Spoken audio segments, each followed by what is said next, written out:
Orang kalau ruhnya yang sehat Bapak Ibu sekalian, semuanya jadi kecil buat dia.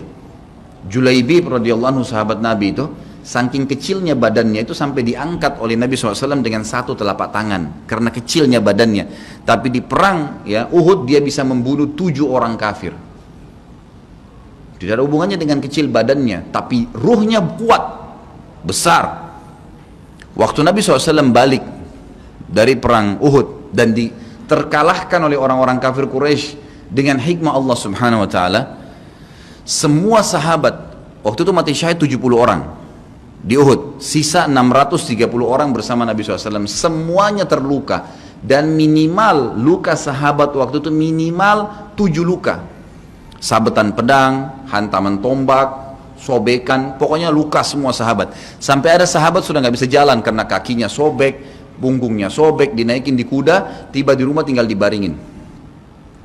Lihat bagaimana para sahabat mengetahui bagaimana hubungannya dengan Allah Subhanahu wa taala dengan ilmu yang sudah tertanam yang Nabi SAW tanamkan dalam hati mereka, bisa mengubah segala sesuatu. Subhanallah, tiba pulang menjelang maghrib ke kota Madinah, istirahatlah para sahabat ini, mereka lagi obatin obat luka mereka. Nabi SAW dapat wahyu menyuruh Nabi SAW dan para sahabat keluar mengejar Quraisy. Quraisy ini jumlahnya waktu itu ya 1.000 orang, maaf 3.000 orang pasukan Quraisy, yang terbunuh cuma sekian belas saja mereka.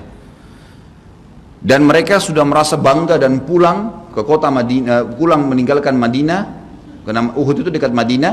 Kemudian mereka bangga dengan itu. Keesokan paginya habis sholat subuh kata Nabi SAW, wahai sahabat-sahabatku, Allah Azza wa Jalla memerintahkan kita untuk mengejar Quraisy.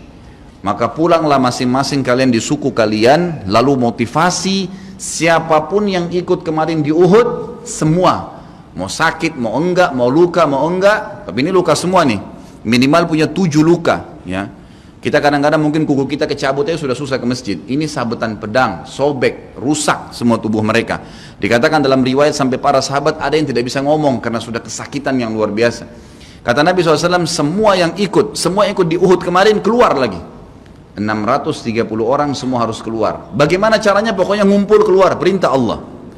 Coba bayangin, kita kadang-kadang habis olahraga saja capek, diajak keluar sama istri atau diajak keluar sama suami, kita sudah nggak mau keluar.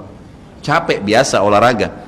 Atau mungkin penat, capek duduk di kantor mau istirahat. Ini habis perang, badannya disabet-sabet, diajak berperang lagi nih. Apa yang terjadi teman-teman sekalian? Pulanglah pimpinan-pimpinan suku sahabat ini, dimulai dengan Sa'ad bin Mu'adz radhiyallahu anhu, sahabat Nabi yang mulia. Luar biasa ini. Orang ini pada saat meninggal, kata Nabi SAW, goncang arsy-Nya Allah dengan meninggalnya Sa'ad. Saat pulang ke kaumnya lalu berkata, wahai kaumku, sesungguhnya Nabi SAW menyuruh kalian untuk kembali menyerang Quraisy. Pada saat itu mereka lagi kumpul saling ngobatin luka, dan di depan mereka yang saling ngobatin luka itu adalah Usaid bin Khudair, sahabat Nabi yang mulia. Ini sahabat Nabi yang satu dari Aus ini, kalau membaca Al-Quran malaikat turun dari langit dengerin bacaannya, luar biasa.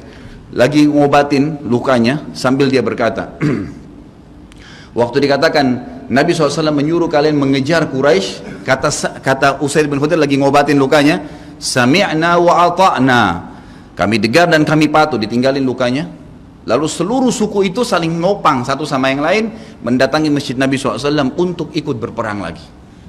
Nggak ada satupun yang tinggal.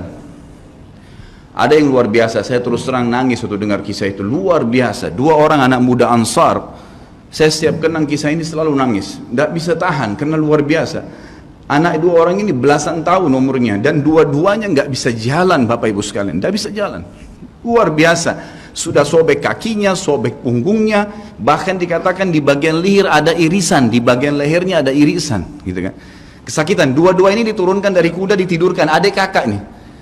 Tapi saya tidak ingat, namanya tidak disebutkan dalam kisah, tapi ini kisah luar biasa. Dan kemarin kebetulan Imam Masjid Haram atau saya lagi umrah nyebutin kisah itu juga. Hampir satu masjid orang menangis mendengarkan kisahnya. Dia mengatakan, waktu sampai ke telinga adik kakak ini umurnya belasan tahun ya, di bawah 20 tahun.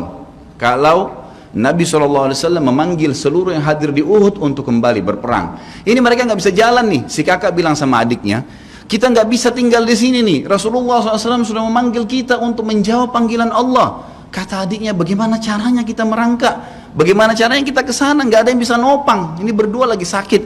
Mereka cuma tinggal sama ibunya. Lalu berkata si kakak, sekali saya seret kamu, sekali kamu seret saya. Mereka saling seret satu sama yang lain, Bapak Ibu sekalian, sampai di hadapan masjid Nabi SAW.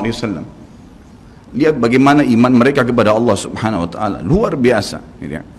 Dan ini tidak bisa kecuali kalau dipaksakan. Kalau tidak dipaksakan nggak bisa.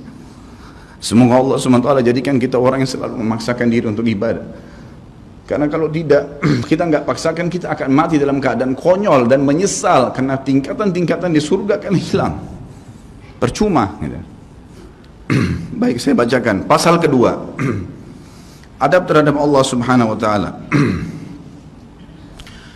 Seorang muslim hendaknya melihat segala sesuatu yang telah diberikan Allah kepadanya dengan tiada terhingga, yakni berupa kenikmatan yang tak terhitung.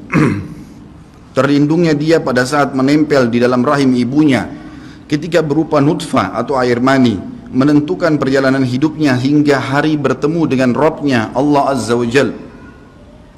Hendaknya ia bersyukur kepada Allah atas nikmat itu dengan lisannya, yakni memuji dan menyanjung Allah secara semestinya.